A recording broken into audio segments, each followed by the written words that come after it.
एक सामान्य कुटुंबामधला मुलगा, एका मेंढपाळाचा मुलगा, एका ओबीसी भटक्या विमुक्तामधला पोरगा ज्यावेळी एखादी समस्या मांडतोय, लक्ष वेधून घेतोय, त्यावेळी तो त्याचा बॅकग्राऊंड नसताना सुद्धा इथल्या शासनानं हळूहळू का होईना, थोडं लेट का होईना, पण दखल घेतली. त्याचा रिझल्ट किती टक्के आहे किंवा रिझल्ट ओरिएंटेड झालं का आंदोलन, याच्यापेक्षा 1-2-50% मागण्या आमच्या मान्यसुद्धा झाल्या. पण महाराष्ट्राचं लक्ष वेधून घेण्यात आम्ही निश्चित यशस्वी झालो आणि तरुणांच्या मनामध्ये एक विश्वास निर्माण करण्यामध्ये आम्ही या आंदोलनाने. तरुणांच्या पाठिंबाबद्दलच पुढचा प्रश्न आहे. पंकजा मुंडे आणि धनंजय मुंडे तुमच्या आंदोलनात आले 4-5व्या दिवशी. माझ्या मते ती घटना अनपेक्षित होती. कदाचित मीडियाला पण त्याची माहिती नव्हती की तिथे पोहोचत आहेत. ती अचानक तिथे आले. पण यानंतर खरं तर पंकजा मुंडे त्यांच्या पार्टी लाईनमुळे म्हणा किंवा वैयक्तिक असेल, त्या ठोस भूमिका त्यांनी आजपर्यंत कधी स्वतःची जाहीर केली नव्हती. पण त्यांनी तुमच्या आंदोलनामध्ये सातत्याने पाठपुरावा केला. त्यांच्या प्रतिक्रिया सातत्याने येत होत्या. आणि त्यानंतर मुंडे समर्थकांची जी फौज तुमच्याकडे निघाली, त्याच्यामुळे एक वातावरण बदलून गेलं. या उपोषणातला तो सुद्धा एक टर्निंग पॉईंट ठरला. तो खरं तर टर्निंग पॉईंट होताच. राजकीय मंडळींना थोडीशी काही भूमिका घेत असताना पक्षाच्या वगैरे मर्यादा असू शकतात. पण याच्याही पलीकडे जाऊन मी स्वर्गीय गोपीनाथराव मुंडे यांचं उदाहरण देईन. भारतीय जनता पार्टीचे राष्ट्रीय नेते असणारे स्वर्गीय गोपीनाथरावजी मुंडे ज्यावेळी ओबीसीच्या प्रश्नावरती भूमिका घ्यायची वेळ आली, म्हणजे 2011 सालचा तो विषय आहे. 2011 साली ज्यावेळी जातनिहाय जनगणना आणि ओबीसीच्या प्रश्नावरती देशामधल्या ओबीसीच्या लीडर्सनी एकत्रित येऊन त्या संसद भवनाला घेराव घालण्याचा निर्णय घेतला, त्यावेळी स्वर्गीय गोपीनाथरावजी मुंडे, समीररावजी भुजबळ, लालूप्रसाद यादव आणि नॉर्थमधली साऊथमधली मंडळी, या सगळ्या मंडळींनी पक्षभेद वगैरे बाजूला ठेवून ओबीसींच्या हक्क आणि अधिकाराविषयी ठाम अशी भूमिका घेतली. मग ही भूमिका, हे धारिष्ट्य, हे धैर्य, हे म्हणजे हा ॲटिट्यूड ओबीसीचे नेते दाखवणार आहेत का? हा एक विषय खूप म्हणजे ह्या नेतृत्वांना चॅलेंज असणारा हा विषय होता. पंकजाताई मुंडेंनी भेट देणं आणि धनंजय मुंडे यांनी भेट देणं हे एका अर्थानं माणूस कोण आहे इथपासून सुरुवात झाली. लक्ष्मण हाके, कोण लक्ष्मण हाके, इथपासून सुरुवात झाली होती.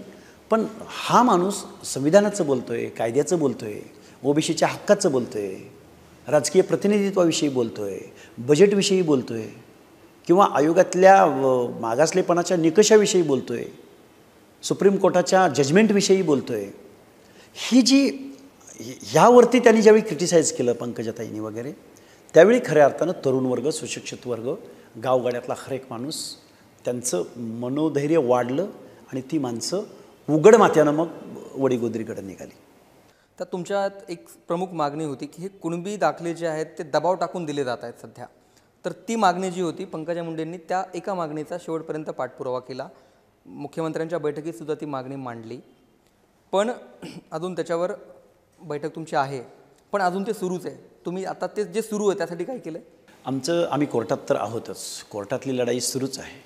पण त्याच्याही पलीकडे जाऊन ज्यावेळी जात प्रमाणपत्र वितरित केलं जातं, आमच्या भटके विमुक्त जाती जमातीमधल्या एखाद्या प्रवर्गाला, एखाद्या कम्युनिटीला जे भटके आहेत, ज्यांचे पुरावे सापडत नाहीत, ज्यांचं गावगाड्यामध्ये कुठं नोंदी नाहीत, अशा माणसाला जात प्रमाणपत्र काढायचं म्हटलं तर दिव्य पार करावं लागतं. आणि शक्यतो विजयंती अप्रवर्गातल्या लोकांना तर जात दाखले मिळतच नाही, ते काढायलाच जात नाहीत.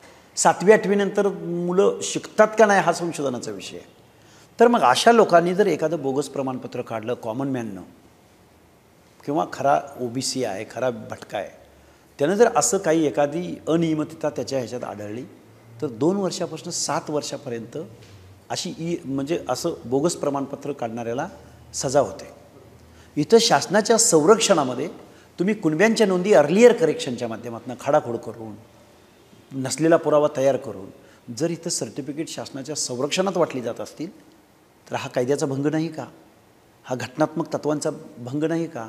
हे ओबीसी आरक्षण संपवण्याचा घाट नाही का? आणि तो शासनाच्या संरक्षणात होत नाही का? हे प्रश्न मी बेधडकपणे या महाराष्ट्रासमोर तुमच्या मीडियाच्याद्वारे इथल्या शासनाला, प्रशासनाला विचारले. आणि ही जी आपली आव्हानात्मक भाषा होती, ही भाषा तरुणांनी डोक्यावर घेतली आणि तरुणांनी हे आंदोलन त्यांच्या हातामध्ये घेतलं. तरुणांनी आंदोलन एकीकडे तुम्ही म्हणालात खूप उत्साह होता, लोकांमध्ये गर्दी होती, ती आपण मीडियाच्या माध्यमातून पाहिली.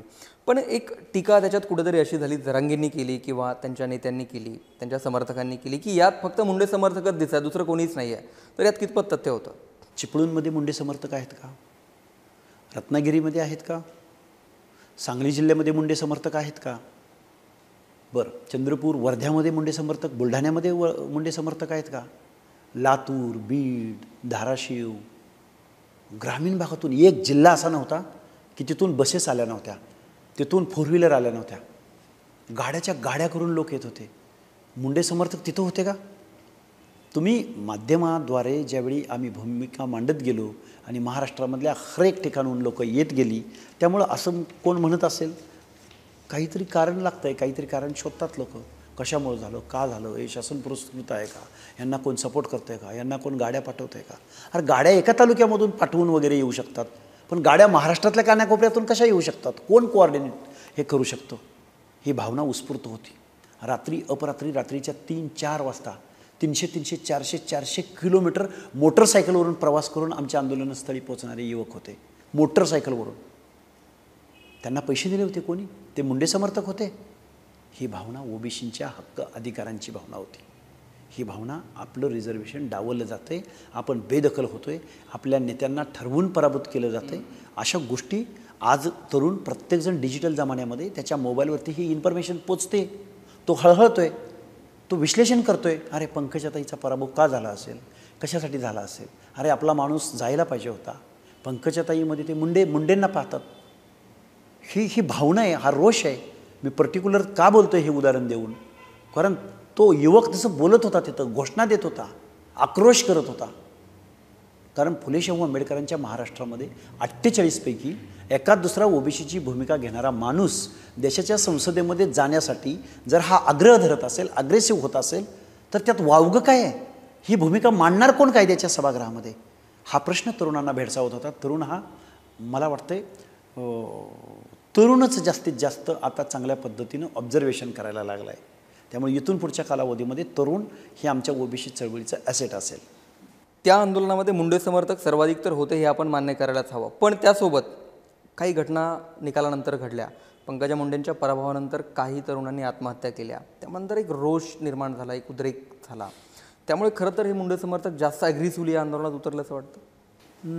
कसं आहे, लोकसभेच्या निवडणुकीमध्ये एक नॅचरल पराभव झाला असता तरी ठीक आहे, ते समजण्यासारखा होता. कारण निवडणूक म्हणलं की हार जीत वगैरे होती. पण मराठा समाजाच्या आरक्षणाची चळवळ चालवणाऱ्या जरांगे पाटलांनी लोकसभेमध्ये राजकीय भूमिका घेतली. त्यांनी अनेक लोकसभा मतदारसंघामध्ये डायरेक्ट जाऊन मिटिंगा घेतल्या आणि त्यांनी एक मोहीम राबवली. आणि ही मोहीम एवढी भयावह होती, ओबीसी आणि मराठा समाजामध्ये दरी निर्माण करणारी होती. निवडणुका येत असतात, जात असतात.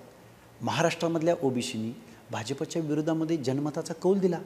परंतु लोकनियुक्त माणसं ज्यावेळी जरांगे पाटलांना मराठवाड्यातले 6च्या 6 आमदारांनी पत्र दिली त्यांच्या मागणीला पाठिंबा दर्शवणारी, पण तेच 6च्या 6 मराठा खासदार ओबीसी आंदोलनाकडं, ओबीसीच्या आरक्षणाकडं, ओबीसीच्या प्रश्नाकडं पाठ फिरवताना दिसले. ही भावना ओबीसीमधल्या तरुणांच्या मनामध्ये होती. आज सुशिक्षित बेरोजगार आहे, तो व्यक्त व्हायला लागला, तो लिहायला लागला, तो पोस्ट लिहायला लागला, तो 1-2 मिनिटाची रील बनवून टाकायला लागला. आणि ही भावना तीव्र होत गेल्यानंतर हे आंदोलन एकदम अत्युच्च पातळीवरती गेलं. जरांगेंनी तुम्ही म्हणाल ठरवून उमेदवार पाडले, ओबीसी असतील किंवा त्यांच्या विचाराशी सहमत नसणारे असतील, जरांगेंनी ठरवून उमेदवार पाडले.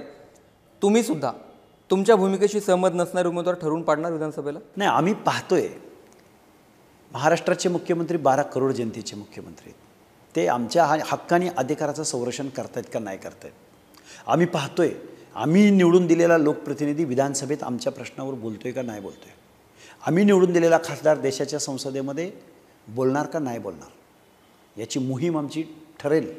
आमच्या हक्काने अधिकाराचं संरक्षण करण्यात ना लायक असं जर ठरणार असतील आमदार आणि खासदार, तर आम्हीसुद्धा निश्चित भूमिका घेऊ.